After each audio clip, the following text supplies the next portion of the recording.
Handa na ba ang inyong mga puso para sa isang kwentong susubok sa ating pananaw tungkol sa pagtitiwala? May mga pagkakataong ang kabutihan ng puso ay siya pang nagiging dahilan para ito'y pagdudahan. Halina't pakinggan natin ang kwento ni Luningning at kung paano ang kanyang liwanag ay sinubok sa isang malamig na paraiso. Napatitig si Luningning Solana sa dambuhalang gate na bakal sa kanyang harapan. Itim, matayog, at napapalibutan ng pader na kasing taas ng 2 tao. Sa ibabaw nito, may mga nakausling pako na tila ba mga tinik na handang sumugat sa sinumang magtatangkang pumasok ng walang pahintulot. Para itong isang palasyo, ngunit hindi palasyo ng prinsesa. Ito ay isang kuta, isang muog na nagtatago ng kung anumang yaman at kalungkutan na mayroon sa loob. Napalunok siya. Sa isip niya ay biglang lumitaw ang imahe ng kanilang munting bahay sa Baryo Amihan. Gawa sa kahoy na may bubong na yero at mga bintanang laging bukas para pumasok ang sariwang hangin. Maliit iyon, simple, pero laging puno ng tawanan at init ng pagmamahal ng kanyang mga magulang at kapatid. Ang Villa Silangan, sa kabilang banda, ay parang isang magandang hawla. Malamig, walang buhay. Huminga siya ng malalim, pinapalakas ang kanyang loob. Para sa pamilya, bulong niya sa sarili. Ito ang dahilan kung bakit niya nilisan ang kanilang baryo. Ito ang dahilan kung bakit siya naririto ngayon. Bumukas ang maliit na pinto sa gilid ng gate at isang gwardiya ang sumalubong sa kanya. Matapos suriin ang kanyang pangalan sa listahan, pinapasok siya nito. Ang bawat hakbang niya sa mahabang driveway na gawa sa cobblestone ay tila dinig na dinig sa katahimikan ng lugar. Ang hardin ay perpekto. Damong perpektong gupit, mga bulaklak na nakaayos-ayon sa kulay, ngunit parang walang kaluluwa. Parang isang larawan sa isang mamahaling magasin. Sa engranding pinto na gawa sa nara, isang matandang babae na nakasuot ng uniforme ng kasambahay ang naghihintay. Mayroon itong mahigpit na itsura at buhok na nakapusod ng maigi. "Ikaw ba si Luningning Solana?" tanong nito sa matigas na boses. "Opo, ako nga po," sagot ni Luningning, pilit nang ngumingiti. "Ako si Gunita, ang mayordoma ng Villa Silangan. Sumunod ka sa akin." Walang paligoy-ligoy, walang kumusta, o mabutit nakarating ka ng ligtas. Tumalikod agad si Aling Gunita at nagsimulang maglakad. Sumunod na lamang si Luningning, bit-bit ang kanyang lumang maleta. Ang loob ng mansyon ay mas nakakamangha pa kaysa sa labas. Malawak ang sala, mataas ang kisame, kung saan nakasabit ang isang chandelier na gawa sa libu-libong kristal. Ang sahig ay gawa sa marmol na sobrang kintab, kaya't nakikita ni Luningning ang sariling refleksyon. Ngunit sa kabila ng lahat ng karangyaan, ang katahimikan ay nakakabingi. Walang tunog ng telebisyon, walang musika, walang kahit anong ingay ng mga taong nag-uusap. Sa gitna ng malawak na sala, sa ibabaw ng isang mamahaling carpet, nakaupo ang 2 batang babae. Pareho silang nakasuot ng puting bestida, maganda, at parang mga manika. Ngunit ang kanilang mga mata ay blangko. Nakatingin lang sila sa kawalan. "Hanis Sinag," tawag ni Aling Gunita. "Ito ang bago ninyong yaya." Hindi man lang lumingon ang 2 bata. Hindi man lang kumurap. Para silang mga estatwang nagyelo sa oras. Lumapit si Luningning at lumuhod para maging kapantay nila. "Hello, honey. Hello, Sinag. Ako si Yaya Ning," sabi niya sa pinakamalambing niyang boses. Wala pa ring reaksyon. Naramdaman ni Luningning ang isang kirot sa kanyang puso. Anong klaseng kalungkutan ang bumabalot sa mga batang ito? "Hayaan mo na sila," sabi ni Aling Gunita. "Sanay na kami dyan. Halika, iharap kita kay Senyor Banyuhay." Dinala siya nito sa isang silid na may malaking pinto. Kumatok ito ng 3 beses bago binuksan ang pinto. "Sir, narito na po ang bagong yaya." Ang opisina ay madilim. Ang tanging liwanag ay nagmumula sa maraming monitor ng computer sa isang mesa. Nakaupo doon ang isang lalaki, nakatalikod sa kanila. Isang malapad na likod sa isang mamahaling silya. Dahan-dahan itong umikot. Si Banyuhay Montesillo. Gwapo siya, ngunit ang kanyang muka ay parang inukit sa bato. Ang kanyang mga mata ay madilim at malalim, at nang tumingin ito sa kanya, hindi init kundi lamig ang naramdaman ni Luningning. At napansin niya, hindi ito diretsong nakatingin sa kanya, kundi sa isang monitor sa gilid, kung saan nakikita ang imahe niya mula sa isang security camera. Luningning Solana, sabi nito. Ang boses ay kasing lamig ng kanyang mga mata. Inabutan siya nito ng isang papel. Basahin mo. Iyan ang mga patakaran sa pamamahay na ito. Kinuha ni Luningning ang papel. Mahaba ang listahan. Bawal mag-ingay, bawal manood ng TV, bawal gumamit ng telepono kapag oras ng trabaho. Bawal, bawal, bawal. Naiintindihan mo ba lahat? Tanong ni Banyuhay. Opo, sir. Mabuti. Tumayo ito at lumapit, ngunit may distansya pa rin sa pagitan nila. Sa lahat ng patakaran dito, isa lang ang pinakamahalaga at hindi mo pwedeng baliin. Katapatan. Ayoko sa lahat ay ang magnanakaw. Malinaw ba? Ang diin sa salitang magnanakaw ay parang isang sampal. Napayuko si Luningning. Opo, sir. Malinaw po. Matapos noon, inihatid siya ni Aling Gunita sa kanyang kwarto. Maliit lang ito kumpara sa ibang bahagi ng mansyon, pero malinis at maayos. May isang maliit na kama at isang aparador. Nang maiwan siyang mag-isa, umupo siya sa gilid ng kama at niyakap ang kanyang sarili. Ang pag-asa na naramdaman niya kanina ay unti-unting napapalitan ng kaba at lungkot. Kaya niya ba ito? Habang inaayos niya ang kanyang mga gamit, may kumatok sa pinto. Pagbukas niya, isang babaeng maganda at eleganteng nakabihis ang nakatayo roon. Nakataas ang isang kilay nito habang tinitingnan siya mula ulo hanggang paa. So ikaw pala ang bago, sabi nito. Ang boses ay matamis, ngunit may halong pangmamaliit. Ako si Amaris Velez, hipag ni Banyuhay. Magandang gabi po, ma'am, sabi ni Luningning. Hindi sumagot si Amaris. Ngumiti lang ito. Isang ngangiting hindi umabot sa kanyang mga mata. May kung anong tingin ito na nagpadala ng kaba sa dibdib ni Luningning. Pagkatapos ng ilang segundong panunuri, tumalikod ito at umalis ng walang paalam. Isinara ni Luningning ang pinto at napasandal dito. Napabuntong hininga siya. This was going to be harder than she thought. Samantala, sa madilim na opisina, muling umupo si Banyuhay sa harap ng kanyang mga monitor. Tinitingnan niya ang bawat galaw ni Luningning sa kwarto nito. Kinuha niya ang kanyang telepono at tinawagan si Amaris. Kumusta?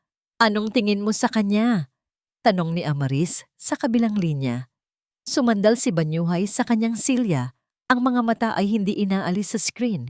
Malamig ang kanyang boses nang siya'y sumagot. Inilagay ko na ang pain. Tingnan natin kung kakagatin niya ito. Ang opisina ni Banyuhay Montesillo, ang kanyang santuwaryo, at ang kanyang selda. Dito, ang mundo sa labas ay napapasok lamang sa pamamagitan ng 20 screen na nagpapakita ng bawat sulok ng Villa Silangan. Walang bulong na hindi niya naririnig. Walang aninong hindi niya nakikita. Ito ang kanyang paraan para kontrolin ang lahat. Ang paraan niya para siguraduhing hindi na siya muling maluloko. Sa loob ng 3 araw, ang kanyang atensyon ay nakatuon sa isang bagong figura sa kanyang mga screen, si Luningning Solana. Pinapanood niya ito. Hinihintay. Hinihintay niya ang sandali ng pagkakamali, ang senyales ng kasakiman, ang mga naunang yaya. Madali lang basahin. May isa na palihim na kumukuha ng pagkain sa pantry. May isa namang halos hindi bumitiw sa telepono, nakikipagtsismisan tungkol sa yaman ng mga Montesillo. Ngunit si Luningning, Iba siya. Pinindot niya ang isang buton at ang main screen ay lumipat sa hardin. Nandoon si Luningning, nakaupo sa damuhan kasama sina Hani at Sinag. Walang telepono, walang pagkainip sa mukha. Sa halip abala ang mga kamay nito sa pagpilipit ng mga dahon ng niyog. Ang dalawang bata, na karaniwang parang mga estatwa, ay nakaupo malapit sa kanya, tahimik na nanonood. Ganito lang yan. Narinig ni Banyuhay ang malambing na boses ni Luningning mula sa isang hidden microphone. Iikutin mo ang katawan, tapos itatali mo ang buntot. Isang tutubing gawa sa dahon ang nabuo sa mga kamay nito. Simple, walang halaga. Ngunit nang iabot niya ito kay Sinag, isang bagay na hindi pa nakikita ni Banyuhay sa loob ng mahigit 1 taon ang nangyari. Dahan-dahang umangat ang gilid ng mga labi ni Sinag. Isang maliit, halos hindi kapansin-pansing ngiti. Pero para kay Banyuhay, ang ngiting iyon ay kasing lakas ng isang kulog. Biglang sumikip ang dibdib niya. Isang alaala ang mabilis na pumasok sa kanyang isip. Isang imahe ng kanyang yumaong asawa, si Elara. Nakangiti rin ito, nang ganoon katamis noong huli nilang anibersaryo. Habang sa likod niya ay may itinatago na palang maleta at isang lihim na bank account. Ang ngiti ay naging isang sandata sa kanyang isipan, isang maskara para sa pagkakanulo. Lahat sila pare-pareho, bulong ng isang madilim na bahagi ng kanyang utak. Isang mahinang katok sa pinto, ang pumutol sa kanyang pag-iisip. Pumasok si Amaris. May dalang isang tasa ng kape. Ang bango nito ay tila hindi bumagay sa malamig at payapang hangin ng opisina. Mukhang nagkakasundo sila, sabi ni Amaris. Ang mga mata ay nakatingin din sa screen kung saan masayang pinaglalaruan ni Sinag ang laruang dahon. Hindi sumagot si Banyuhay. Inilapag ni Amaris ang kape sa kanyang mesa. Ang kanyang boses ay malumanay, puno ng pag-aalala na parang lason na binalutan ng pulot. She seems nice. Mabait siya sa mga bata. Huminto ito saglit. Hinahayaang lumubog ang mga salita bago idinagdag ang huling patak ng kamandag. Ganyan din naman sila sa simula, hindi ba? Ang mga salitang iyon ang kailangan ng kanyang pagdududa para muling mag-alab. Tumingin si Banyuhay kay Amaris at nakita niya sa mga mata nito ang parehong pag-aalala na ipinakita nito noong panahong gumuho ang kanyang mundo. Si Amaris ang kanyang naging sandalan. Si Amaris ang nakakaunawa. Tama si Amaris. Masyadong maaga para magtiwala. Masyadong mapanganib. Ang nangiti ni Sinag ay hindi sapat na patunay. Ang kabaitan ni Luningning ay maaaring isang palabas lamang. Kailangan niya ng mas matibay na ebidensya. Kailangan niyang itulak ang babae sa tukso at tingnan kung ito'y bibigay. Nang makaalis si Amaris, kinuha ni Banyuhay ang intercom. Gunita, pumarito ka sa opisina ko. Ngayon din. Ilang sandali lang ay pumasok na ang matandang mayordoma. Ang mukha ay seryoso. Gaya ng dati. May ipapagawa ako sa'yo, sabi ni Banyuhay. Ang boses ay mababa at desidido. Binuksan niya ang isang drawer sa kanyang mesa at inilabas ang isang itim na kahon na gawa sa velvet. Sa loob nito, nakahimlay ang isang kwintas na diamante, ang paboritong alahas ni Elara. Ang alahas na naiwan nito noong araw na dapat sana'y tatakas ito. Ito, sabi niya. Iniabot ang kahon kay Aling Gunita. Gusto kong iwan mo ito sa sala. Sa ibabaw ng center table, hayaan mo lang na medyo nakaawang ang takip. Siguraduhin mong makikita niya ito, pero huwag mong ipapahalata na sinadya mo. Napatitig si Aling Gunita sa kwintas, pagkatapos ay sa mga mata ni Banyuhay. May pag-aalinlangan sa kanyang mukha, ngunit isang tango lang ang kanyang isinagot. Masusunod po, sir. Habang papalabas si Aling Gunita, muling ibinalik ni Banyuhay ang kanyang tingin sa mga monitor. Si Luningning ay nag-aayos na sa sala, pinupulot ang mga laruan ng mga bata. Siya ay simple, masipag, at sa mga sandaling iyon, mukhang inosente. Ngunit para kay Banyuhay, ang inosasyon ay isang ilusyon na matagal na niyang tinalikuran. Sumandal siya sa kanyang silya, ang mga daliri ay magkasalikop. Ang pain ay nailatag na. Ngayon, ang gagawin na lang niya ay maghintay. Sa kabilang bahagi ng mansyon, matapos magligpit, nagsimulang punasan ni Luningning ang mga muwebles sa sala. Habang inaayos niya ang mga magazine, sa ibabaw ng glass center table, napansin niya ang isang itim na kahon na hindi niya nakita roon kanina. Medyo nakaawang ang takip nito dahil sa pag-aakalang baka basura lang ito na naiwan, akma na sana niyang dadamputin nang masilayan niya ang kislap mula sa loob. Dahan-dahan at may pag-iingat, sinilip niya ito. Ang kanyang hininga ay biglang napatigil. Sa loob, sa ibabaw ng malambot na itim na tela, isang kwintas na gawa sa kumikinang na mga diamante, ang tila ba tumatawag sa kanya. Kumikislap sa ilalim ng ilaw mula sa chandelier. Parang may sariling tibok ang bawat diamante sa kwintas.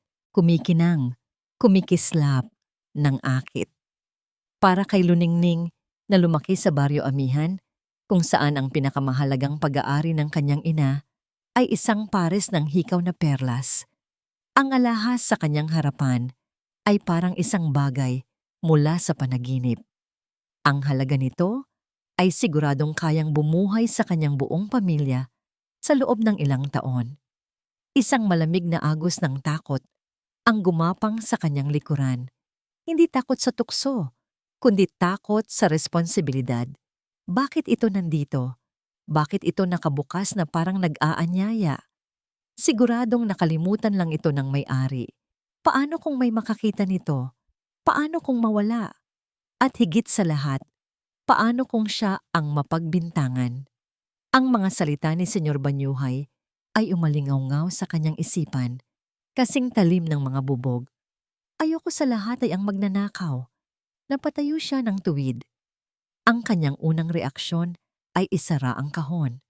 Dahan-dahan at may panginginig sa mga kamay, isinara niya ang takip nito. Nagdulot iyon ng isang mahinang click na tunog sa katahimikan ng sala. Ngayon, ano ang gagawin niya? Hindi niya ito pwedeng iwanan dito. Masyadong delikado.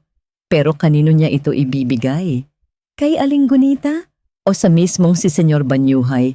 Natatakot siyang harapin ng amo.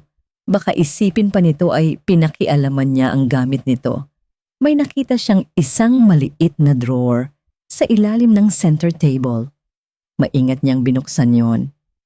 Walang laman. Dito na lang siguro. Mas ligtas ito kaysa nakabuyang niyang sa ibabaw ng mesa.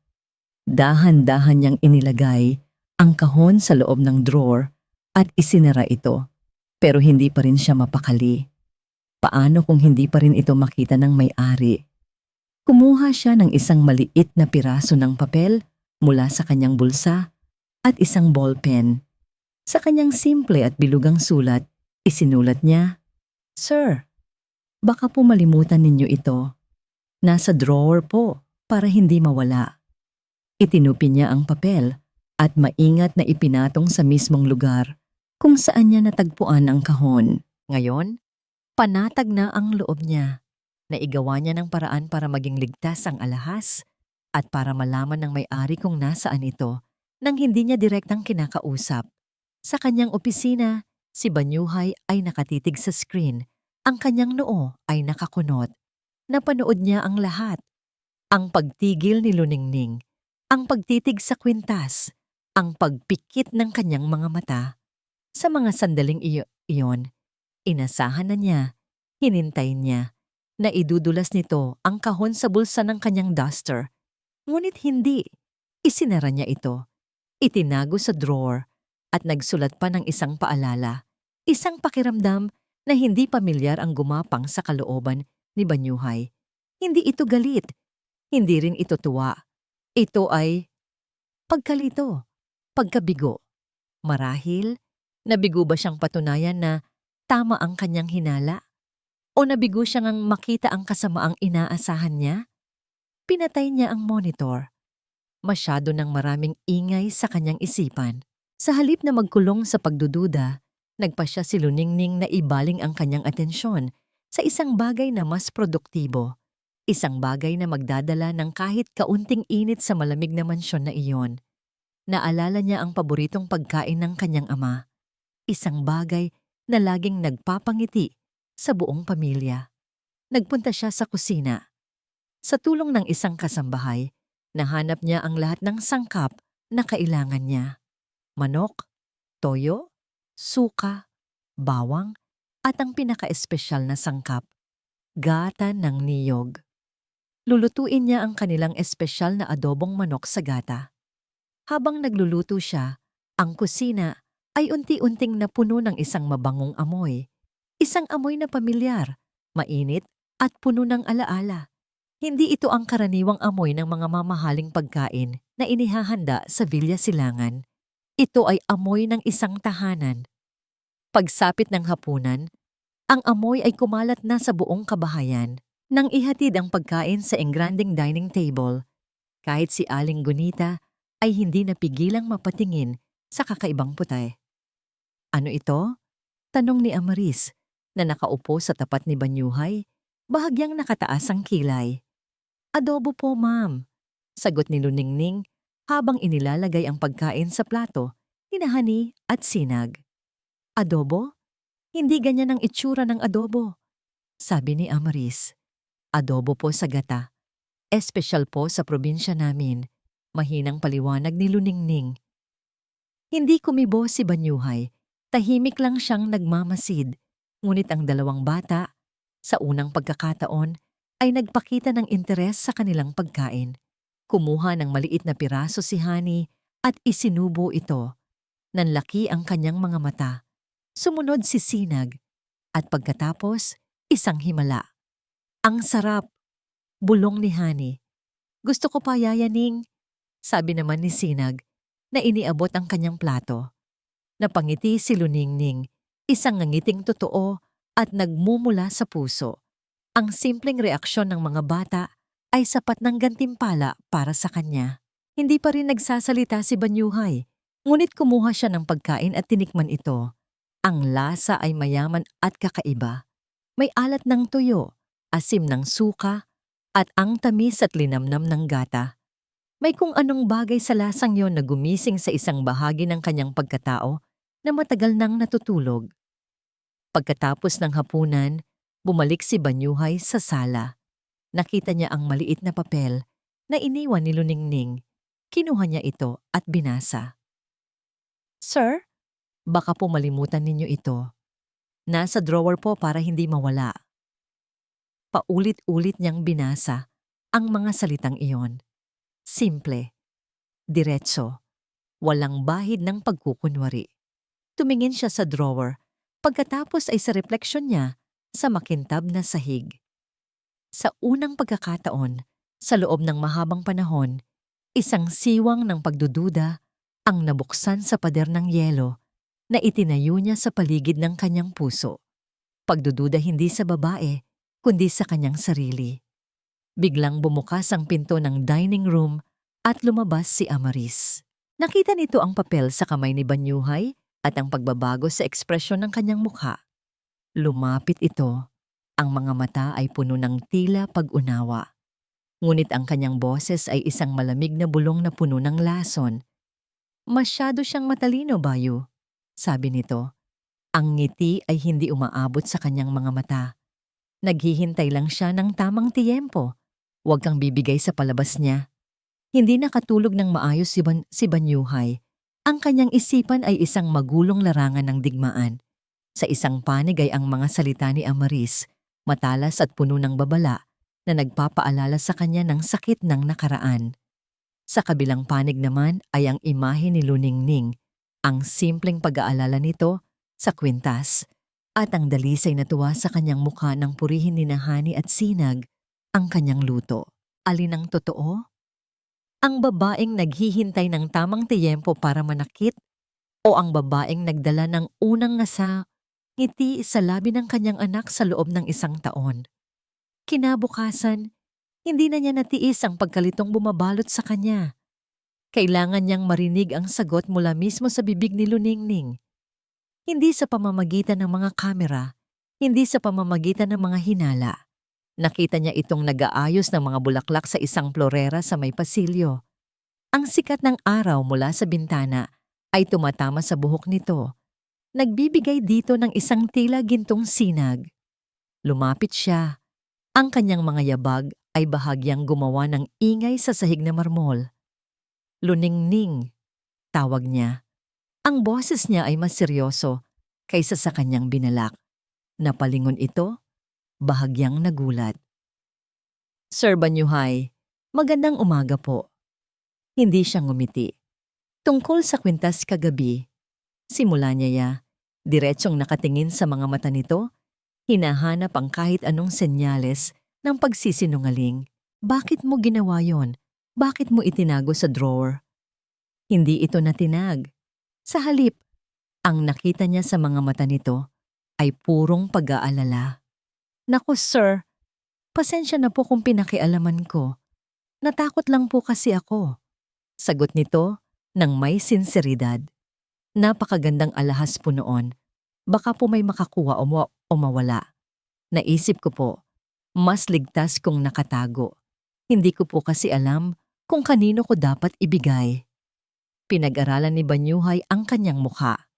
Walang pagkukunwari, walang bahid ng kasakiman. Ang tanging nakikita niya ay isang simpleng babae na nag-aalala sa isang bagay na hindi kanya. Muli, ang pagkalito.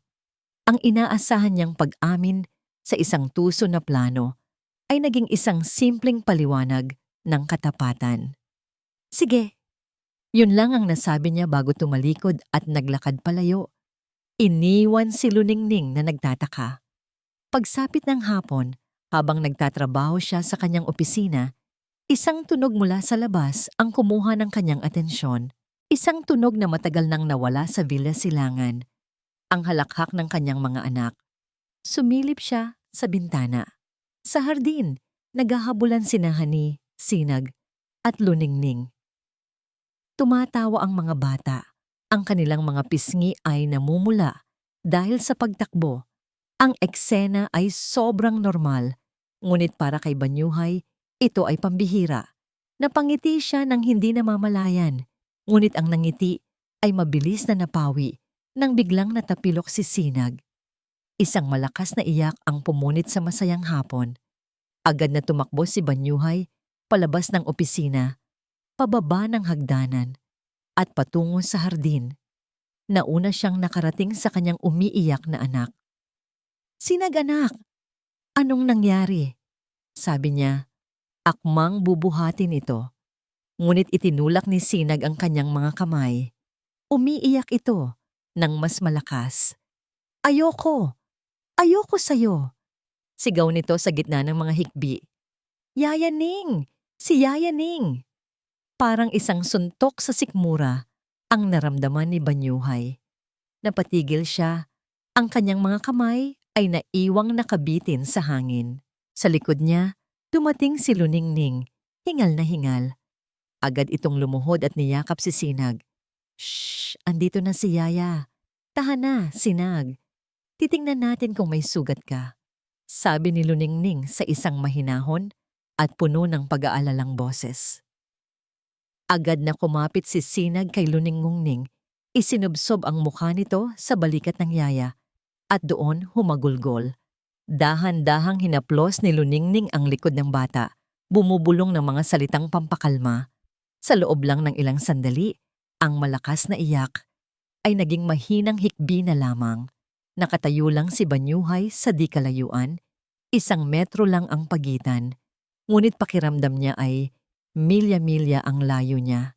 Tinitingnan niya ang eksena sa kanyang harapan, ang kanyang anak, na mas pinipili ang yakap ng isang estranghero kaysa sa sarili niyang ama.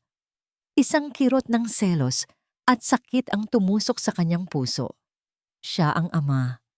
Siya dapat ang takbuhan ng mga anak niya. Bakit tila isa siyang dayuhan sa sarili niyang pamilya? Naramdaman niyang nag-init ang gilid ng kanyang mga mata. Dahan-dahan siyang umatras. Ang mga kamay ay ikinuyom sa kanyang gilid. Walang nakapansin sa kanyang pag-alis.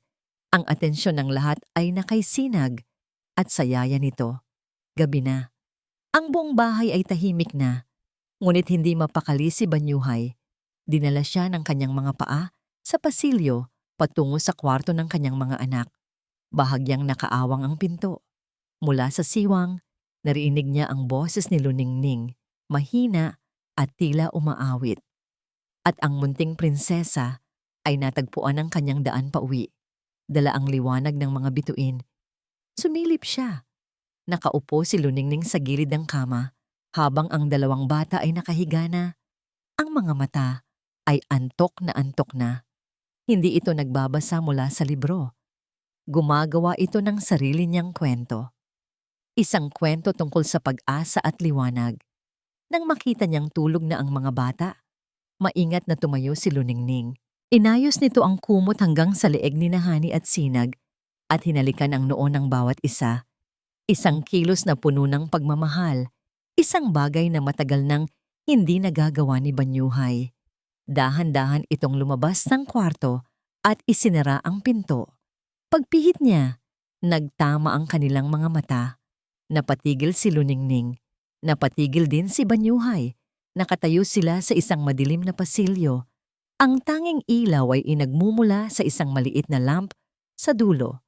Sa katahimikan, tila 1,000 salita ang namagitan sa kanilang mga titig. Ang mga mata ni Banyuhay na laging puno ng lamig at pagdududa ay mayroon na ngayong ibang kislap. Isang bagay na mas komplikado. Isang bagay na hindi kayang basahin o pangalanan ni Luningning. Ang Villa Silangan ay nagbago ng anyo. Ang karaniwang katahimikan ay napalitan ng mahinang tugtugin at ang malawak na sala at hardin ay napuno ng mga taong nakabihis ng elegante. May isang maliit na salo-salo para sa mga business partner ni Banyuhay. Para kay Luningning, ang lahat ay parang eksena sa isang pelikula. Ang tungkulin niya ngayong gabi ay simple lang. Alalayan sina Hani at Sinag at siguraduhing hindi sila makagugulo sa mga bisita.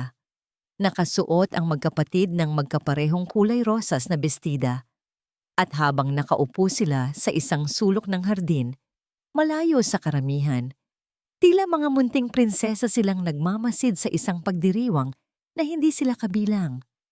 Yayaning, ang gaganda ng mga damit nila, bulong ni Hani. Ang mga mata ay kumikinang sa pagkamangha. Ngumiti si Luningning. Maganda rin naman ang mga damit ninyo, ah?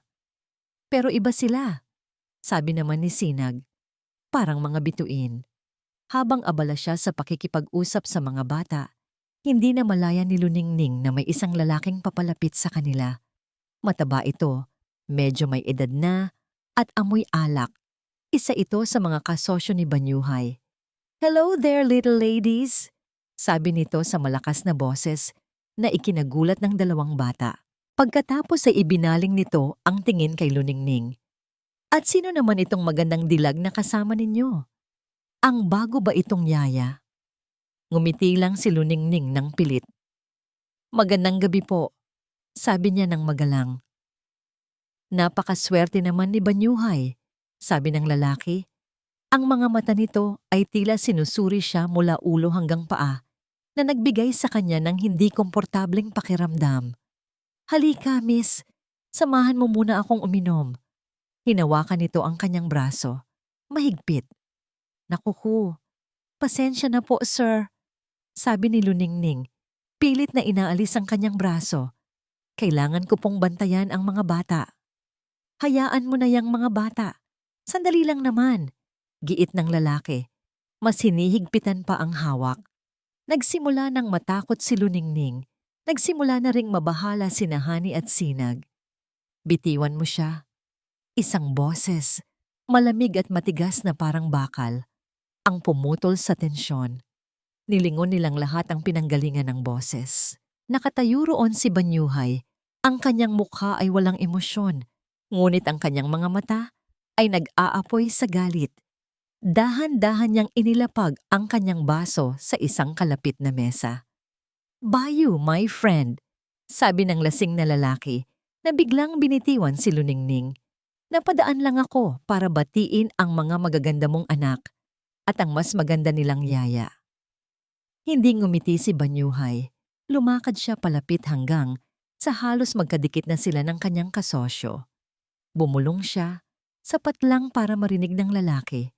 Ngunit ang banta sa kanyang boses ay malinaw. Huwag na huwag mong hahawakan ang kahit sinong empleyado ko ng walang pahintulot, lalo na sa harap ng mga anak ko. Naiintindihan mo? Namutla ang lalaki. Agad itong tumango. Mabuti, sabi ni Banyuhay, na muling itinuwid ang kanyang tindig. Sa tingin ko, oras na para umuwi ka. Walang imik na tumalikod ang lalaki at nagmamadaling umalis. Ang ibang bisita ay nagkunwaring walang nakita. Bumaling si Banyuhay kay Luningning. Ayos ka lang ba? Tumango lang si Luningning. Ang kanyang puso ay malakas pa ring kumakabog. Hindi dahil sa takot, kundi dahil sa pagkamangha sa ginawa ni Banyuhay. Ipinagtanggol siya nito.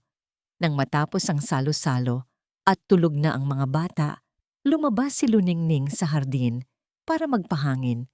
Ang buwan ay bilog at maliwanag. Nagbibigay ng aninag na liwanag sa tahimik na paligid. Hindi ka pa natutulog? Muli, ang boses ni Banyuhay. Nakatayo ito sa di kalayuan. Hindi na suot ang kanyang coat. Tanging white long-sleeved shirt na lamang. Hindi pa po ako inaantok, sir. Sagot niya.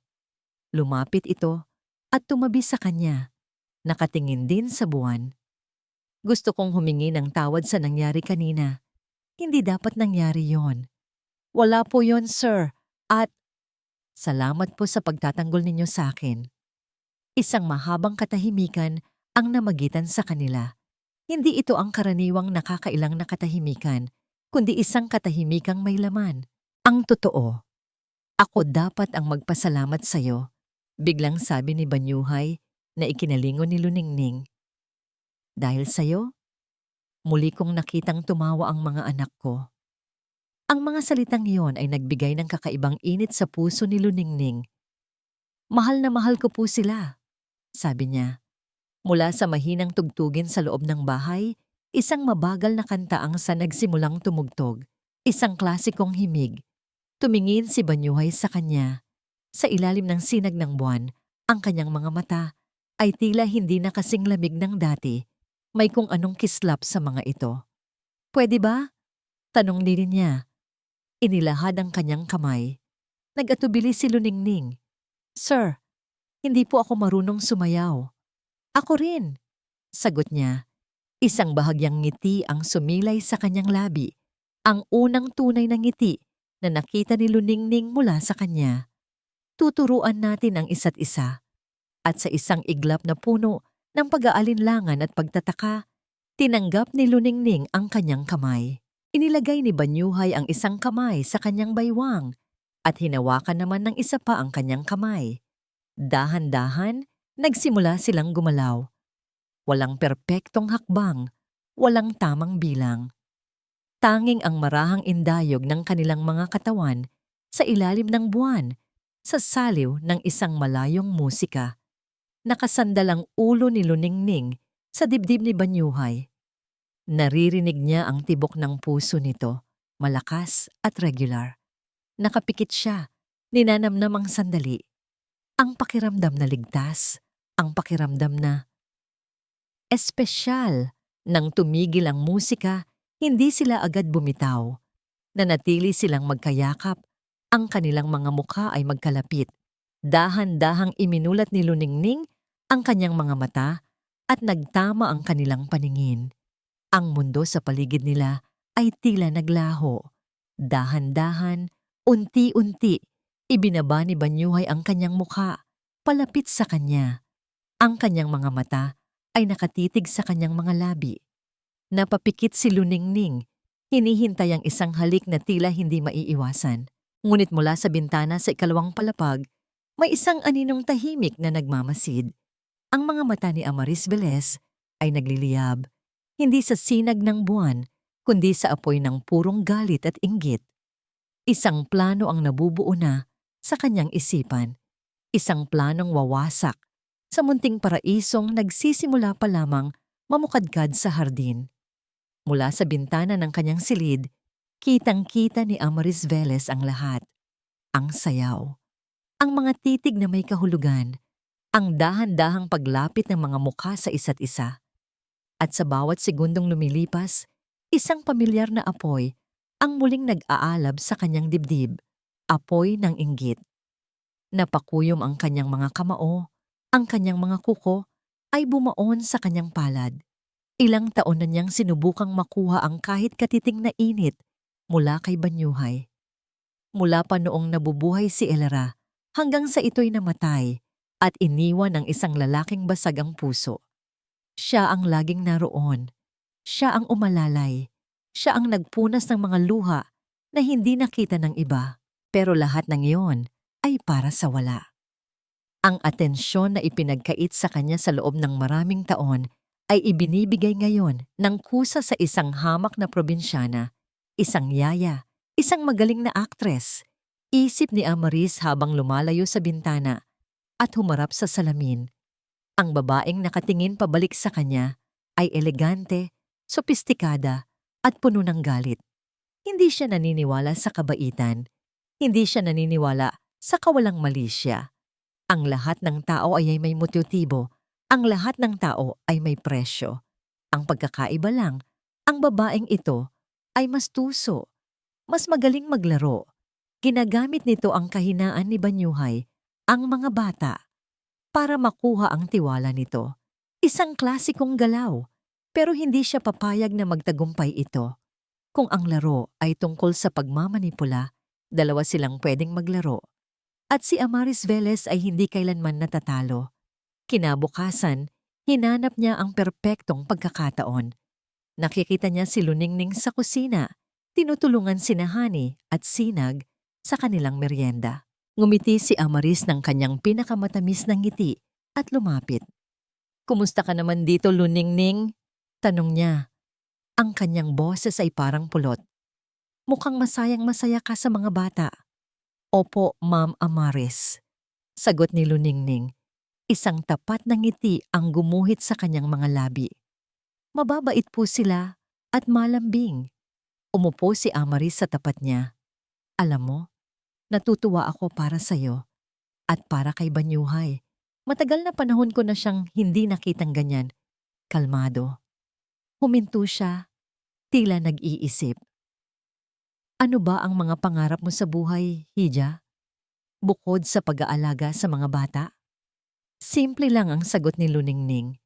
"Gusto ko lang po sanang matulungan ang pamilya ko sa probinsya. Mapaayos ang bahay namin at mapag-aral ang mga kapatid ko." Isang simpleng pangarap, isang marangal na pangarap.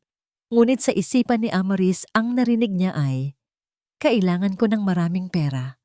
"Napakabuti mo namang anak at kapatid," sabi ni Amaris habang tumatayo. "Sige, maiwan ko na kayo. May aasikasuhin lang ako."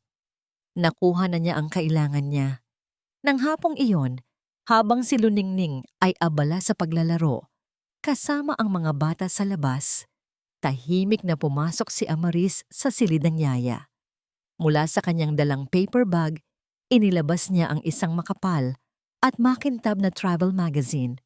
Ang pabalat ay nagpapakita ng isang napakagandang resort sa Palawan. Puting buhangin, asul na tubig, at mga kubo na nakatayo sa ibabaw ng dagat.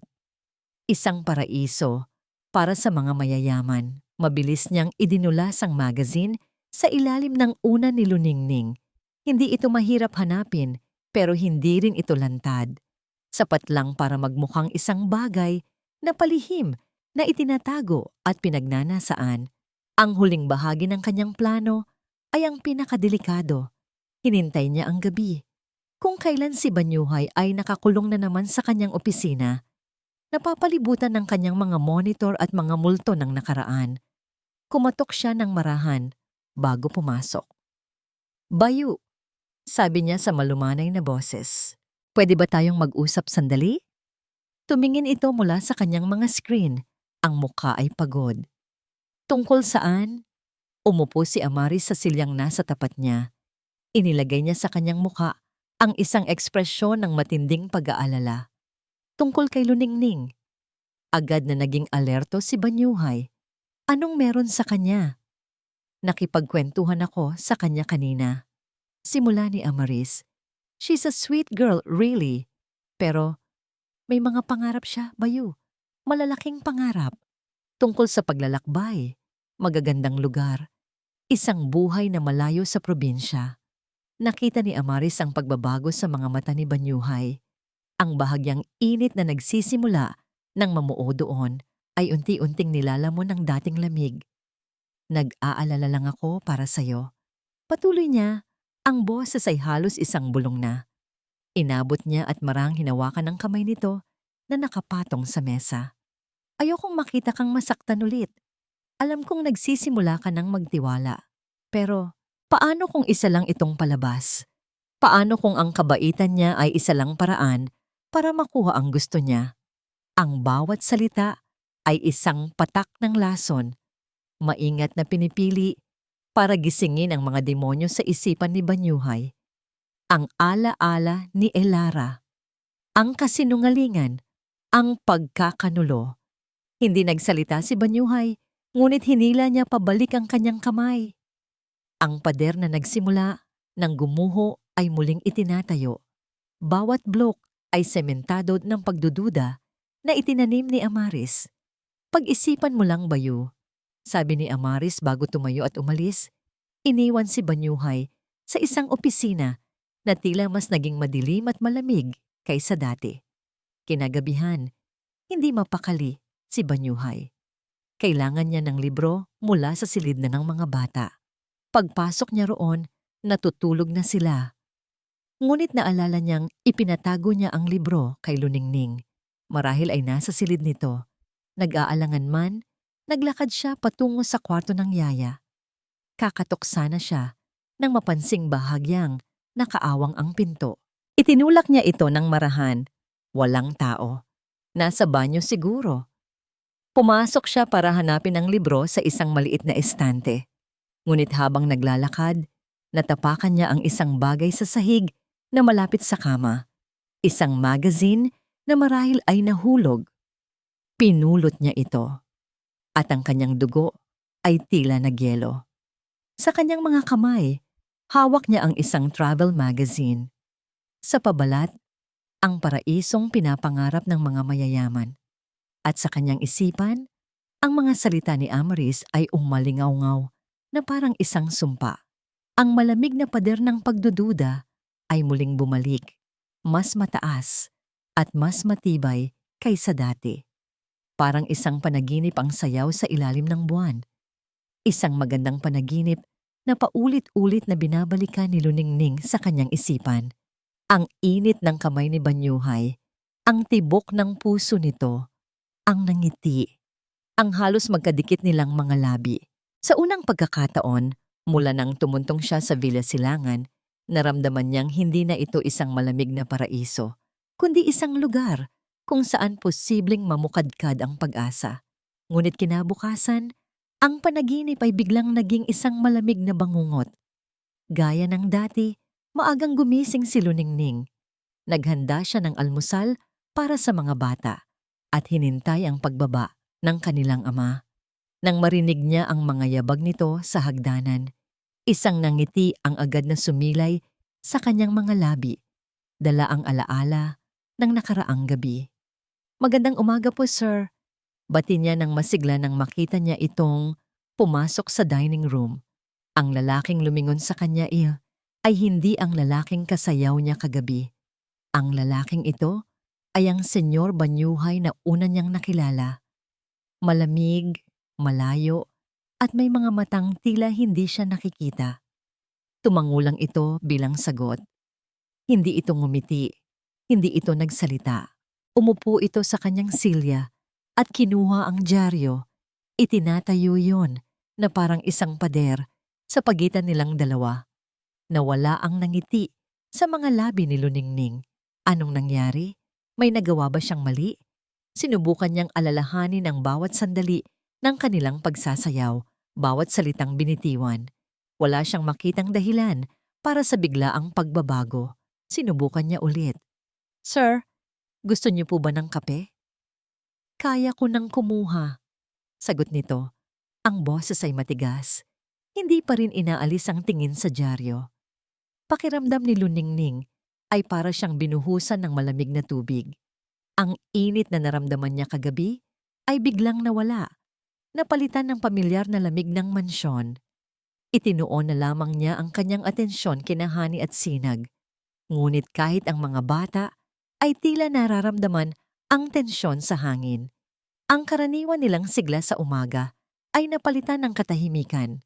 Sa buong araw na yon, ang pader na yelo sa pagitan nila ni Banyuhay ay lalo pang tumaas at kumapat. Bawat pagtatangka ni Luningning na kausapin ito ay sinasalubong ng isang maikling sagot o ng katahimikan. Kapag nagkakasalubong sila sa pasilyo, umiiwas ito ng tingin. Ang mga ngiti, ang mga titig na may kahulugan, lahat ng iyon ay naglaho na parang bula. Nagsimula siyang tanungin ang kanyang sarili. Guni-guni lang ba niya ang lahat? Baka naman ang sayaw ay wala lang kahulugan para dito? Baka dala lang ng alak o ng sandali. Ang bawat tanong ay parang isang karayom na tumutusok sa kanyang puso. Nang hapong iyon, nakita niya si Amaris sa hardin. Lumapit siya, nagbabaka sakaling makakuha ng kahit anong kasagutan. Mama Maris, tawag niya. Lumingon ito, isang peking ngiti ng pag-aalala ang nakapinta sa mukha. Oh, Luningning, bakit hija? Ang lungkot mo yata ngayon. Wala po. Napansin ko lang po parang may problema po yata si Sir Banyuhay. Nagbuntong hininga si Amaris na parang nagdadala ng mabigat na pasanin. Ganyan talaga si Bayu. Huwag mo nang intindihin, sabi nito. Hinahaplos ang braso ni Luningning. Minsan, may mga naaalala lang siya mula sa nakaraan. Mga masasakit na alaala. Ang mabuti pa, hayaan mo na lang muna siya. Bigyan mo ng distansya. Mas makabubuti yon. Ang mga salita ni Amaris ay parang isang pampakalma. Ngunit sa halip na gumaan ang loob ni Luningning, lalo lang itong nalito. Distansya. Iyon ba ang kailangan ni Banyuhay? Gabi na.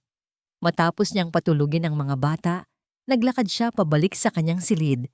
Ang kanyang mga balikat ay mabigat sa kalungkutan.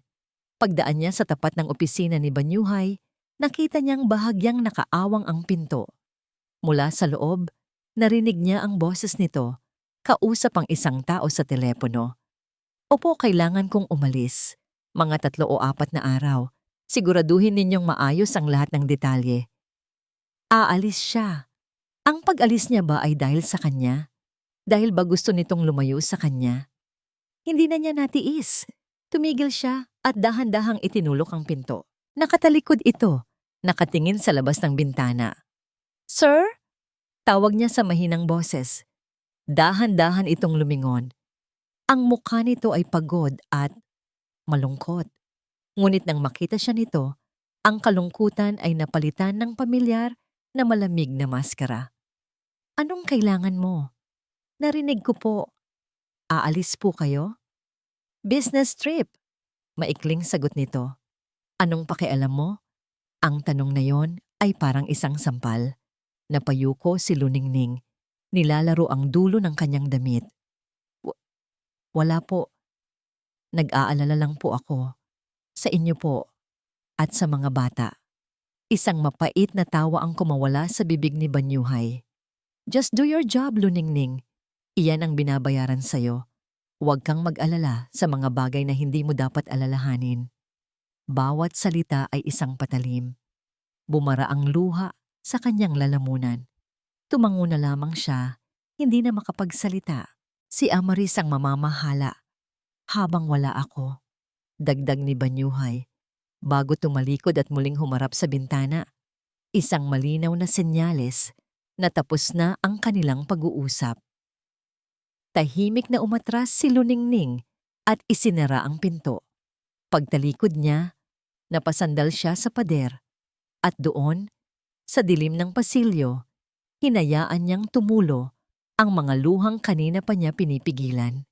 Ang pader na yelo ay muling naitayo sa pagitan nila at sa pagkakataong ito, pakiramdam niya ay hinding-hindi na niya ito muling mapapabagsak. Nang umalis ang itim na sasakyan ni Banyuhay palabas ng dambuhalang gate ng Villa Silangan, isang ngiti ng tagumpay ang sumilay sa mga labi ni Amaris Velez. Habang pinapanood niya ang paglaho nito sa di kalayuan, pakiramdam niya ay siya na ang reyna ng kastilyo.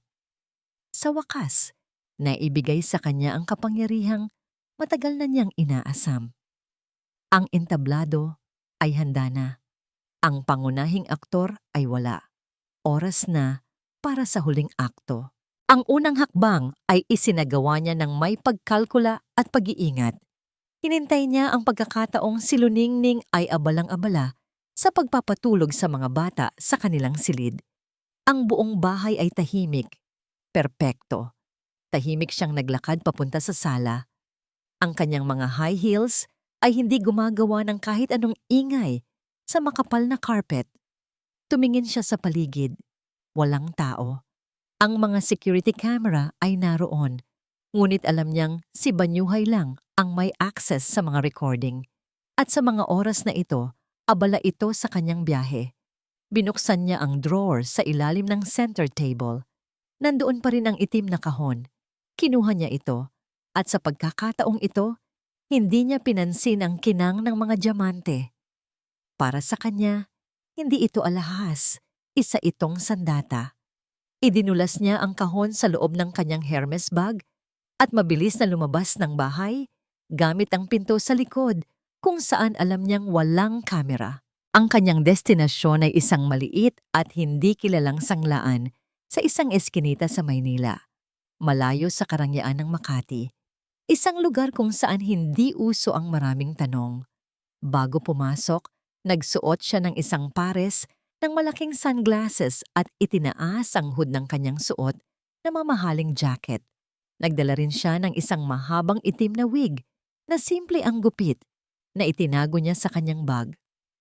Mula sa malayo, ang kanyang postura at simpleng kasuotan ay maaaring mapagkamalang si Luningning. "Magandang hapon po," bati niya sa matandang lalaki sa likod ng rehas na bakal. Sinadya niyang ibahin ang kanyang boses.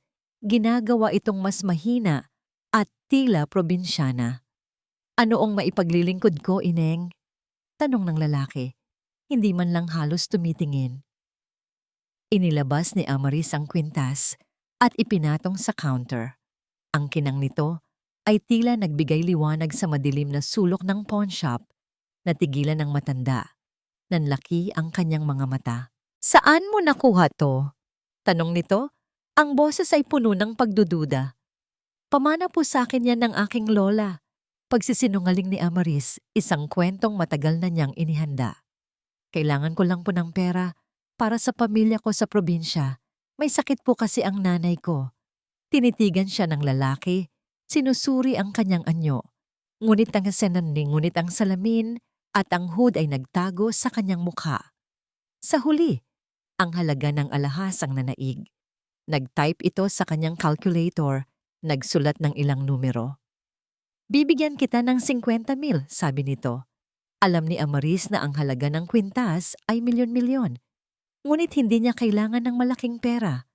Ang kailangan niya ay ang resibo. "Sige po, okay na po yan. Maraming salamat po." Habang naghahanda ang lalaki ng pera at ng resibo, siniguro ni Amaris na ang kanyang likod ay nakaharap sa maliit na CCTV camera sa itaas ng pinto. Ang anggulo, ang wig, ang simpleng jacket, lahat ay parte ng kanyang palabas. Kinuha niya ang pera at ang kapirasong papel. Ang resibo, ang huling pako sa kabaong ni Luningning. Lumabas siya ng sanglaan at sa isang madilim na eskinita, hinubad niya ang jacket at wig, itinapon sa isang basurahan, at muling naging si Amaris Velez, ang eleganteng hipag ng isang milyonaryo. Pagbalik niya sa Villa Silangan, diretso siya sa silid ni Luningning. Tahimik pa rin ang bahay. Ang yaya ay nasa silid pa rin ng mga bata, marahil ay nagbabasa ng kwento. Perpekto. Nilukot niya ng bahagya ang resibo para magmukha itong itinapon at inihulog sa maliit na basurahan sa ilalim ng mesa ni Luningning. Hindi ito nakatago, ngunit hindi rin lantad. Isang aksidenteng pagkakatuklas na naghihintay na lamang mangyari. Tapos na. Ang lason ay kumalat na. Ang kailangan na lang ay ang huling patak. Kinuha niya ang kanyang telepono at hinintay ang tamang oras. Nang malapit nang sumapit ang gabi, tinawagan niya si Banyuhay. Sinadya niyang manginig ang kanyang boses. Pinuno ito ng pagkataranta at takot. Bayu? Bayu, may problema. Sigaw niya sa telepono. Amaris? Anong nangyayari? Bakit ka sumisigaw? Sagot ni Banyuhay sa kabilang linya. Ang boses ay nag-aalala. Ang kwintas! Ang kwintas ni Elara. Patuloy ni Amaris, humihikbi ng peke. Wala na. Wala na sa drawer kung saan mo sinabing itago ko. Hinanap ko kahit saan, pero wala talaga. Isang nakabibinging katahimikan ang sumunod. Alam ni Amaris na sa mga sandaling iyon, ang isipan ni Banyuhay ay bumabalik sa lahat ng kanyang mga babala. Ang lahat ng pagdududa na itinanim niya ay namumunga na. Baka naman kung saan mo lang nailagay? Tanong ni Banyuhay, ngunit ang pag-aalinlangan ay halata na sa kanyang boses. Hindi, Bayu. Sigurado ako. Tiningnan ko na lahat at si Luningning, kanina pa siya wala sa paningin ko. Hindi ko siya mahanap. Isa pang kasinungalingan para dagdagan ng apoy. Muli, katahimikan. Ngunit sa pagkakataong ito, mas mabigat, mas madilim. Nang magsalita muli si Banyuhay, ang kanyang boses ay wala ng bahid ng pag-aalala. Ito ay puro yelo. Huwag mong paalisin ang sino man sa bahay. Pabalik na ako. Ibinaba ni Amaris ang telepono. Isang malamig na ngiti ang gumuhit sa kanyang mga labi. Checkmate!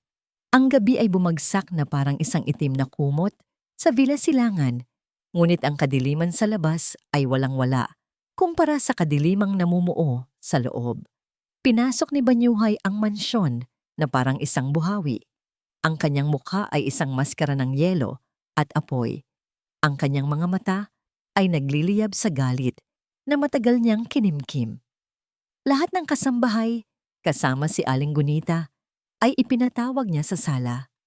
Si Amaris ay nakatayo sa isang sulok. Ang kanyang mukha ay nagpapakita ng perpektong timpla ng takot at pag-aalala.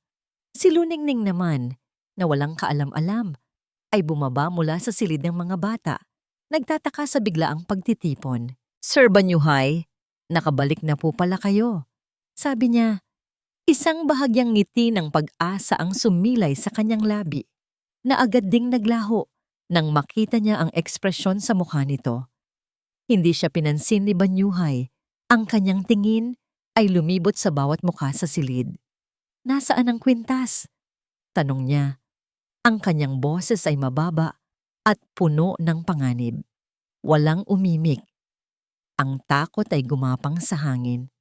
Tinanong ko, nasaan ang kwintas ni Elara?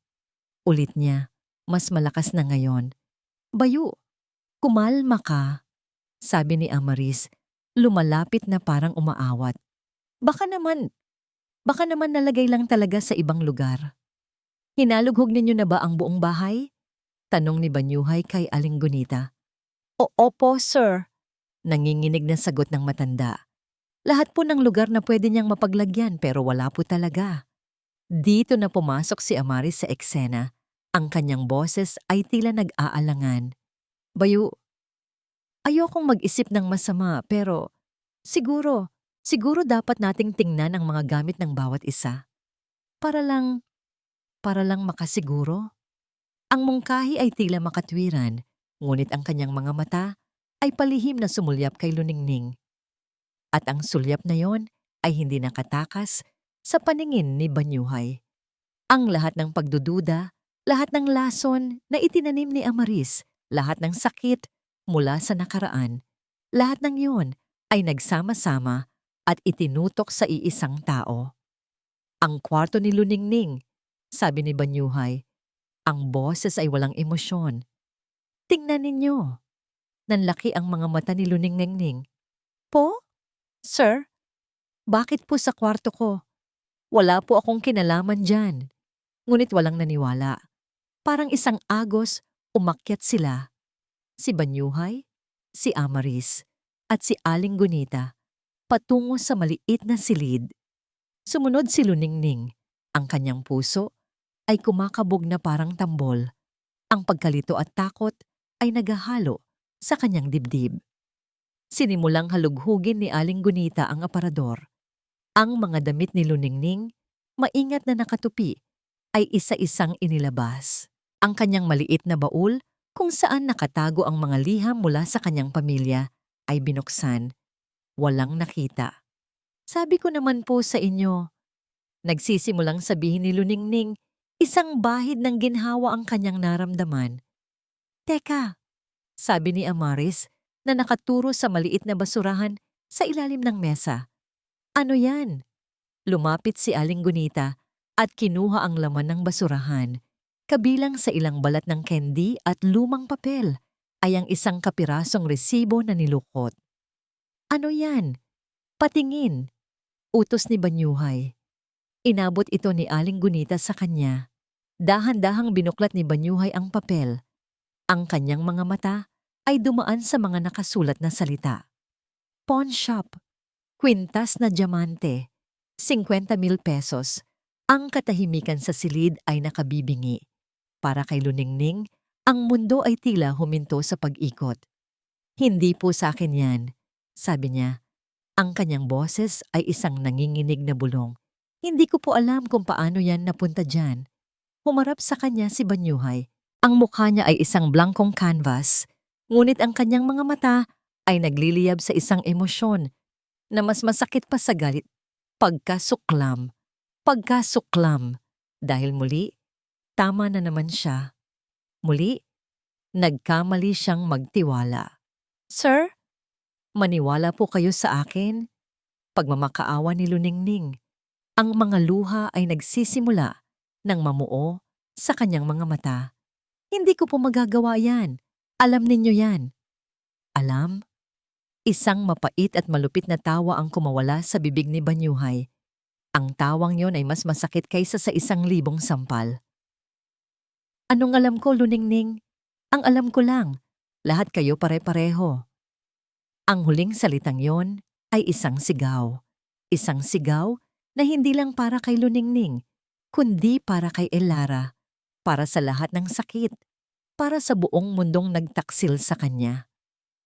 Sir, pakiusap, umalis ka, sabi niya. Ang boses ay muling naging malamig na parang yelo. Po? Sinabi kong umalis ka, sigaw niya. Kunin mo ang mga gamit mo at lumayas ka sa pamamahay na ito.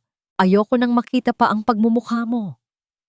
Ang bawat salita ay parang isang punyal na tumatarak sa puso ni Luningning. Ang sakit ay napakalalim, napakatindi. Hindi na siya makahinga. Ang mga luha ay malayang bumuhos sa kanyang mga pisngi.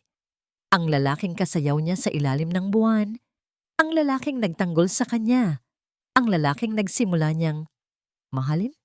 Siya rin ang lalaking ngayon ay nagtataboy sa kanya ng walang awa. Walang salitang lumabas sa kanyang bibig. Paano niya ipagtatanggol ang sarili laban sa isang ebidensyang hindi niya maipaliwanag at sa isang pusong matagal nang sarado?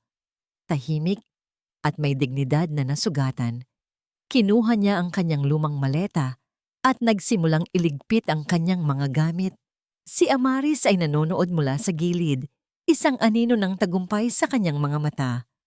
Si Banyuhay ay tumalikod, hindi na makatingin sa kanya.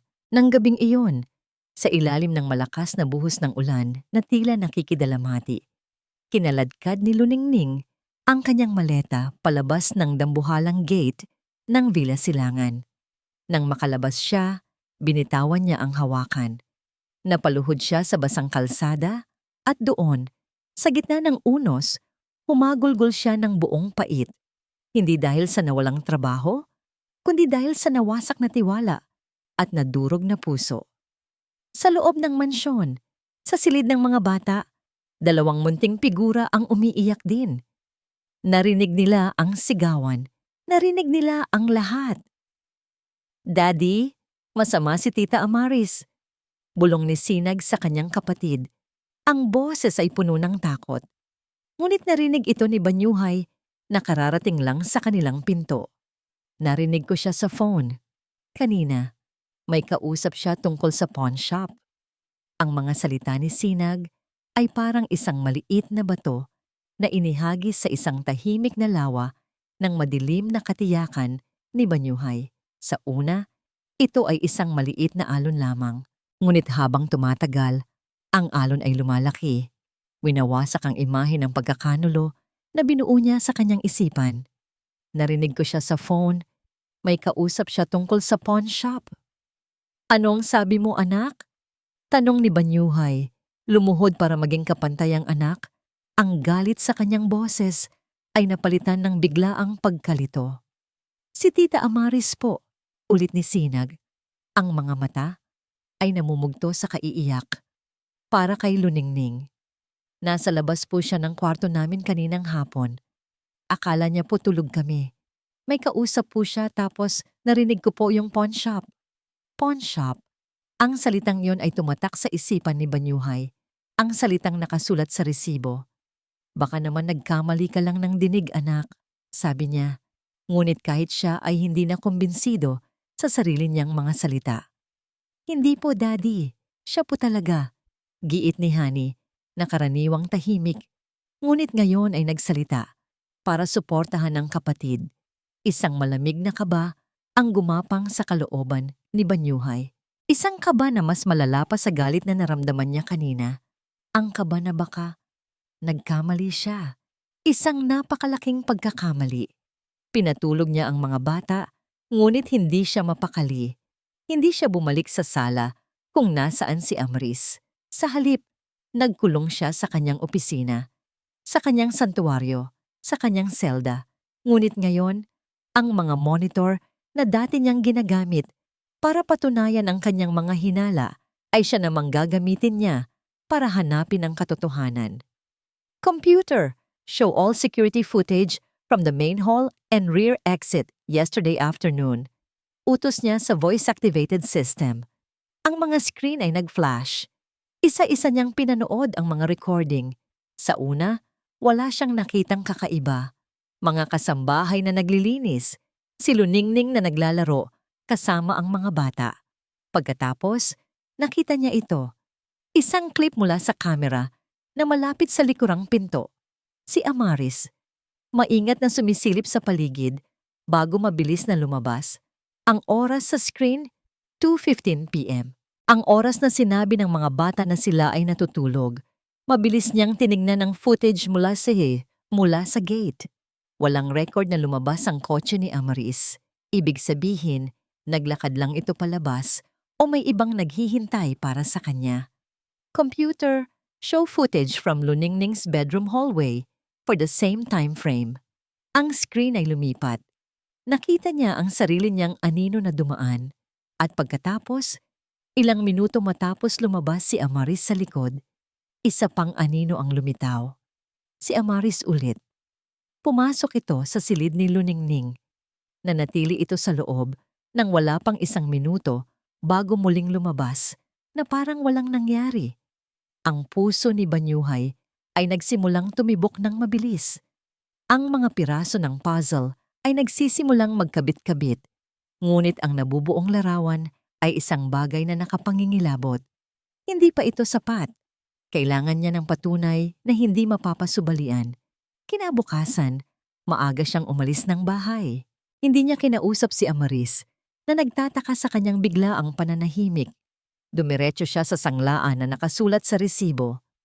Ang lugar ay masikip at madilim. Ang amoy ay pinaghalong alikabok at desperasyon. "Magandang umaga," sabi niya sa matandang may-ari. "Ano ang kailangan ng isang tulad mo dito?"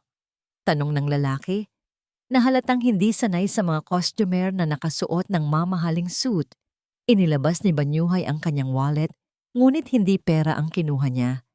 Ipinakita niya ang kanyang ID, Banyuhay Montesillo. Ang pangalan ay may bigat. Narinig na ito ng halos lahat sa mundo ng negosyo.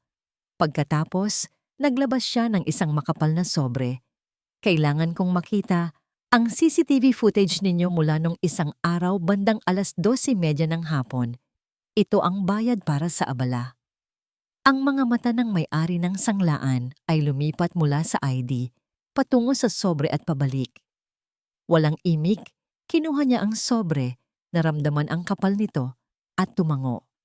Dito tayo sa likod.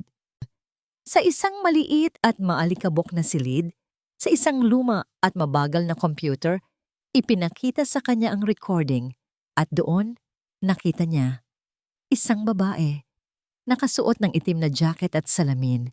Mahaba ang buhok, ang postura ay pamilyar. Inilabas nito ang kwintas ni Elara. Nakipag-usap ito sa may-ari ng sanglaan. Pwede mo bang i-zoom in sa kamay niya?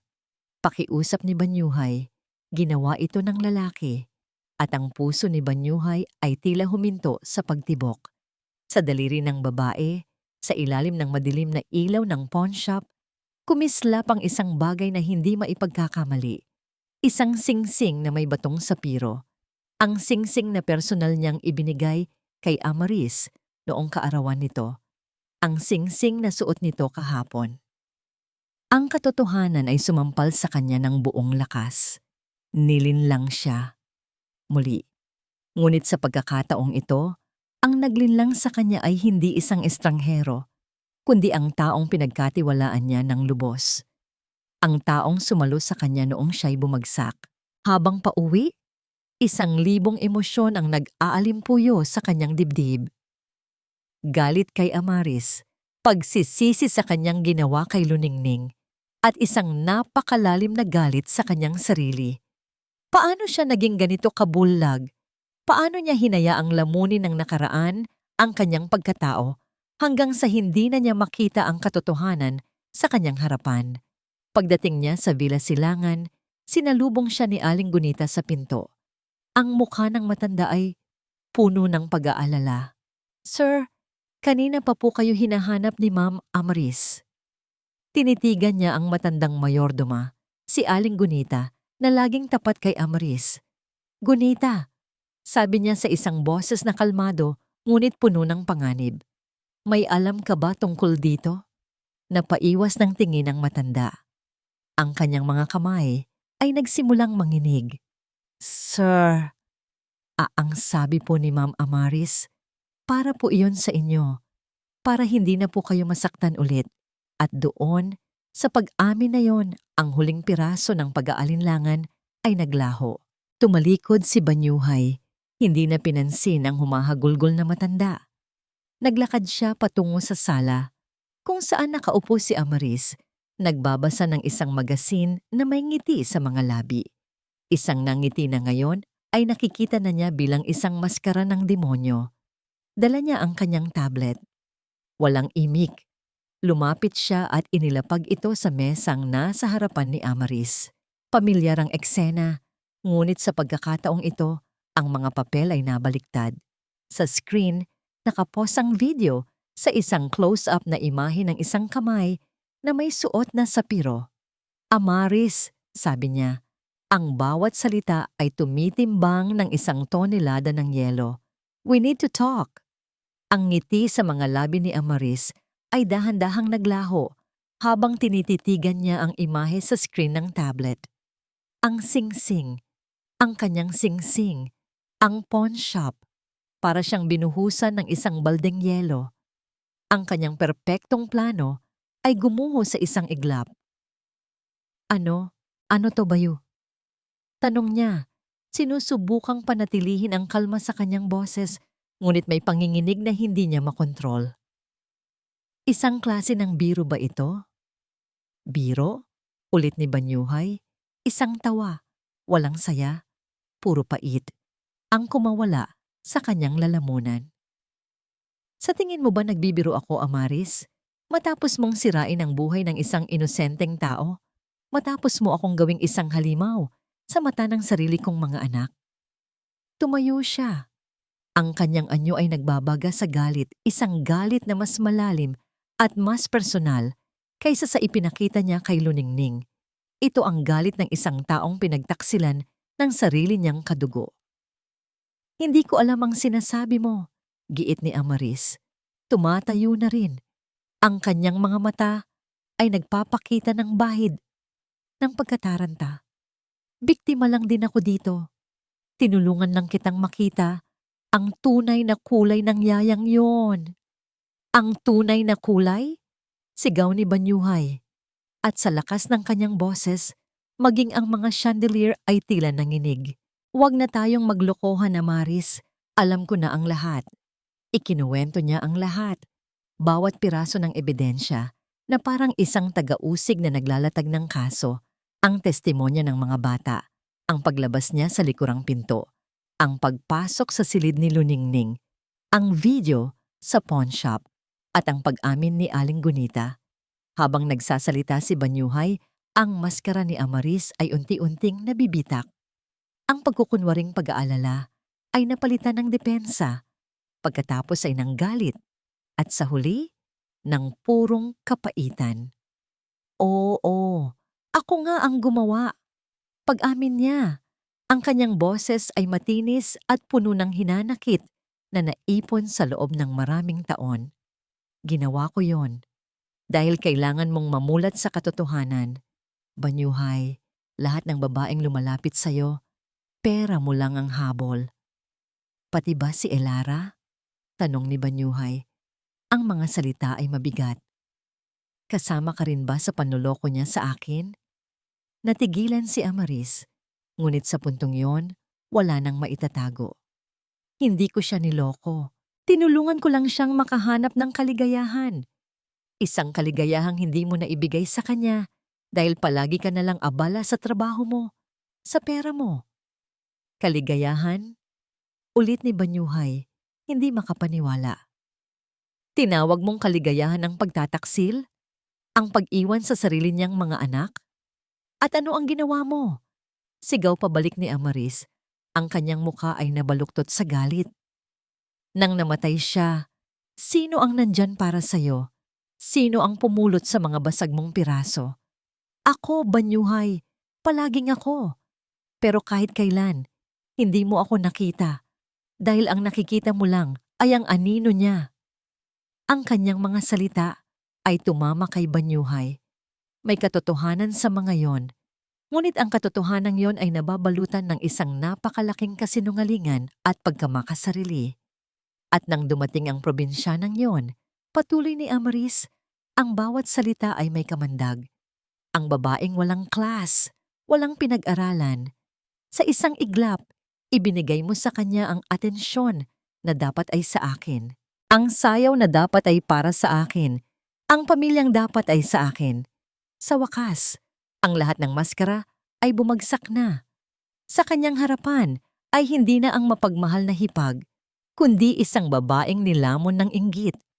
Isang babaeng handang manira ng buhay para lang makuha ang gusto niya. Napapikit si Banyuhay, isang malalim na pagod at pagsisisi ang bumalot sa kanya. Hindi lang si Luningning ang naging biktima, siya rin. Silang lahat. Naging biktima sila ng isang nakaraang hindi nila kayang bitawan at ng isang kasinungalingang pinili niyang paniwalaan. Nang imulat niya ang kanyang mga mata, ang galit ay napalitan ng isang malamig at pinal na desisyon. Tapos na tayo, Amaris. Anong ibig mong sabihin? Kinuha niya ang intercom sa pader. Security, pumunta kayo dito sa sala, ngayon din. Nanlaki ang mga mata ni Amaris. Banyuhay, anong ginagawa mo? Pamilya mo ako. Ang pamilya ay hindi naninira. Sagot niya, ang boses ay walang kabuhay-buhay. Ang pamilya ay hindi nagtataksil. Dumating ang dalawang gwardiya. Sir? Itinuro ni Banyuhay si Amaris na ngayon ay nagsisimula ng umiyak. Mga luha ng pagkatalo, hindi ng pagsisisi. Palabasin niyo siya. Utos niya, ang kanyang boses ay matatag. Kunin ninyo ang lahat ng gamit niya sa kanyang silid, ihatid sa labas ng gate, at siguraduhin niyong hindi na siya makakatapak pa sa pamamahay na ito, kailanman.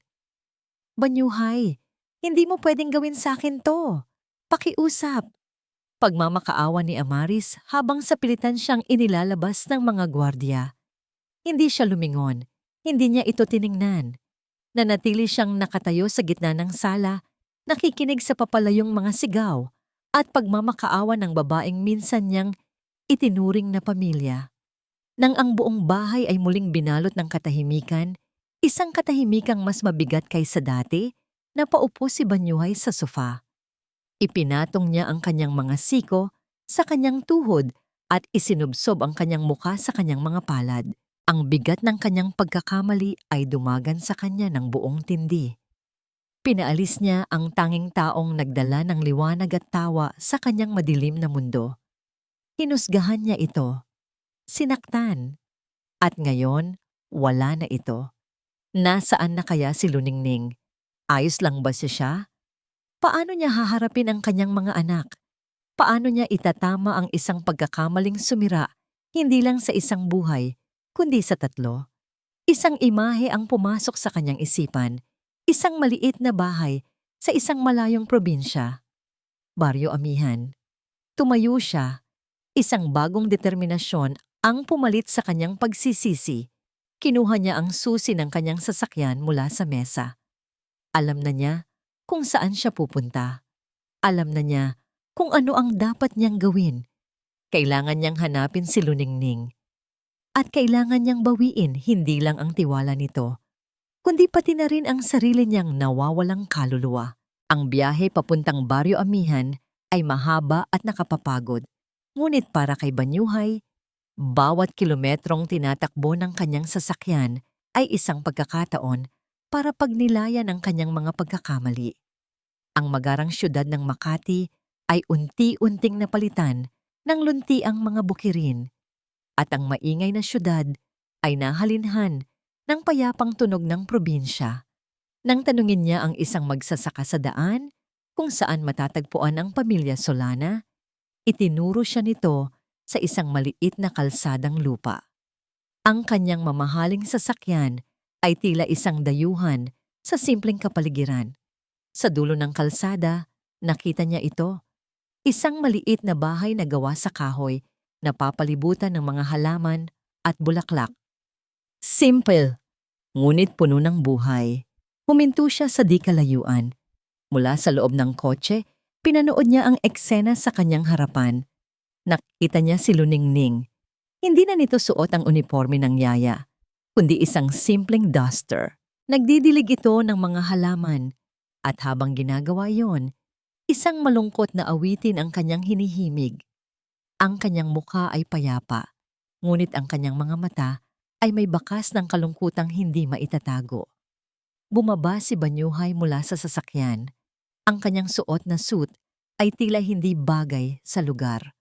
Bawat hakbang niya sa lupang daan ay tila napakabigat. Nang marinig ni Luningning ang kanyang mga yabag, lumingon ito. Ang pagkagulat sa kanyang mukha ay agad na napalitan ng pag-iingat.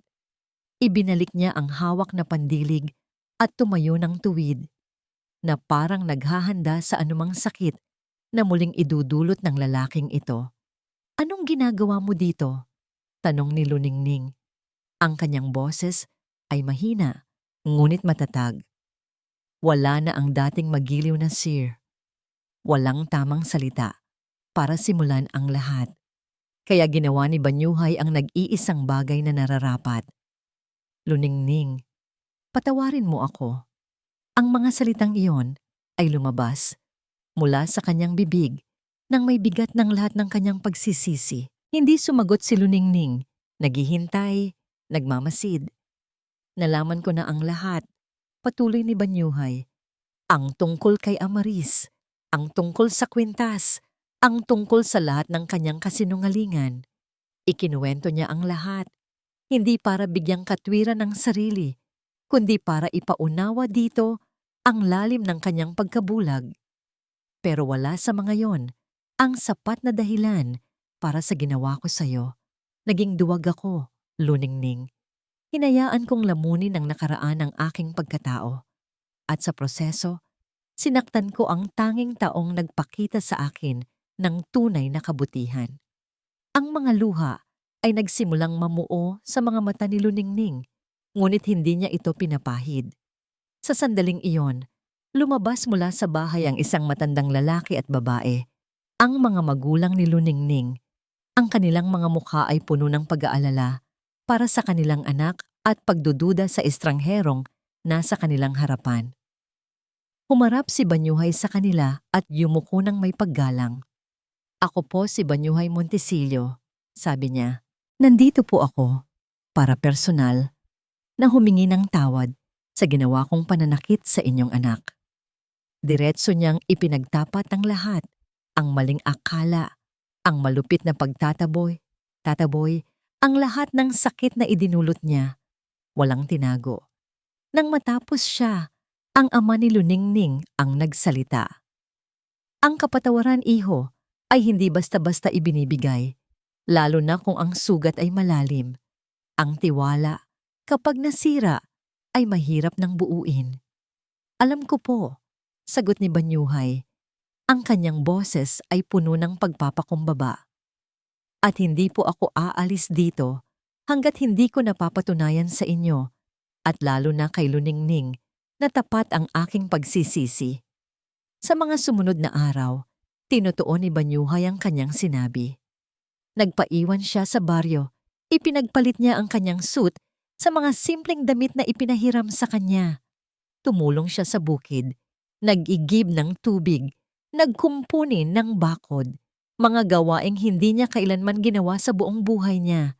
Ginawa niya ang lahat ng walang reklamo, umaasang sa bawat butil ng pawis, unti-unting mahuhugasan ang kanyang mga kasalanan.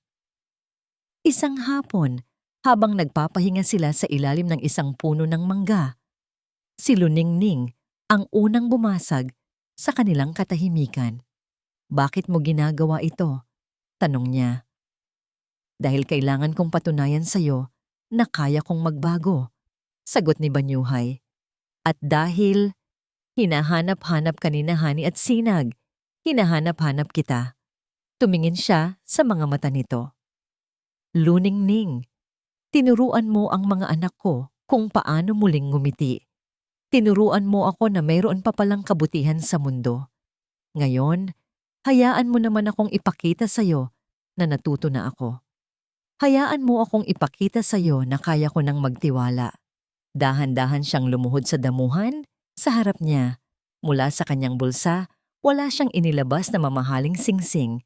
Sa halip, ang kanyang mga kamay ay walang laman. "Hindi ako mag-aalok sa'yo ng kayamanan dahil napatunayan mo nang hindi iyon ang habol mo," sabi niya. Ang kanyang boses ay nanginginig sa emosyon. "Ang iniaalok ko ay ang sarili ko." Isang lalaking nasugatan, nagkamali pero handang magbago. Handa nang buuin ang isang pamilya na nakabase sa pagtitiwala at pagmamahal, hindi sa pagdududa. "Luningning Solana, papayag ka bang pakasalan ako?" Ang mga luha na matagal nang pinigilan ni Luningning ay tuluyan ng bumuhos. Ngunit sa pagkakataong ito, hindi ito luha ng sakit, kundi luha ng paggaling. Tumango siya. Oo. Makalipas ang ilang buwan, sa hardin ng Villa Silangan, isang pagdiriwang ang naganap. Hindi ito isang engrandeng party, kundi isang masayang salo-salo para sa pagbubukas ng isang pundasyon na itinayo ni na Banyuhay at Luningning. Isang pundasyong tumutulong sa mga batang nangangailangan. Ang dating malamig na mansyon ay puno na ngayon ng tawanan at buhay. Nakatayo si Banyuhay sa gilid kasama ang kanyang mag-iina. Si Luningning, na ngayon ay kanyang asawa, ay nagliliwanag sa kaligayahan. Sina Hani at Sinag, na yakap-yakap siya, ay hindi na ang mga batang walang emosyon, kundi mga masisiglang bata na puno ng pagmamahal. Hinawakan ni Banyuhay ang kamay ng kanyang asawa. Tumingin sila sa isa't isa, at sa kanilang mga mata, ang lahat ng sakit ng nakaraan ay napalitan ng pangako ng isang magandang kinabukasan. "Salamat," bulong ni Banyuhay, sapat lang para marinig niya. "Salamat sa pagtuturo sa akin kung paano muling magtiwala." Ngumiti si Luningning, Isang nangiting kasing liwanag ng kanyang pangalan. At salamat, sagot niya, sa paghahanap ng daan pabalik. At dito po nagtatapos ang ating kwento. Isang paglalakbay na nagturo sa atin ng isang mahalagang aral, na ang tunay na pagtitiwala ay hindi nasusukat ng anumang pagsubok o material na bagay. Ito ay dahan-dahang itinatanim sa pamamagitan ng kabutihan, dinidiligan ng pag-unawa, at pinapatatag ng kapatawaran. Maraming salamat po sa inyong walang sawang pagsubaybay at pakikinig. Sana po ay may napulot kayong aral at inspirasyon sa kwento ni na Banyuhay at Luningning. Ano po ang masasabi ninyo sa ating kwento? At anong klaseng kwento naman ang gusto ninyong marinig sa susunod? Huwag po kayong mag-atubiling mag-iwan ng inyong mga komento sa ibaba. Ang inyong mga saloobin ay napakahalaga po sa amin. Hindi dito nagtatapos ang ating paglalakbay. Marami pa pong kwentong kasing ganda at mas puno ng aral dito sa aming channel. Kung nagustuhan nyo ang kwentong ito, i-like, i-share sa pamilya at mga kaibigan, at mag-subscribe na rin para lagi kayong updated sa mga susunod pa naming kwento. I-click nyo ang notification bell para kayo ang unang makarinig kapag may bago kaming upload. Pagpalain po kayo ng Panginoon, kayo at ang inyong buong pamilya. Hanggang sa muli!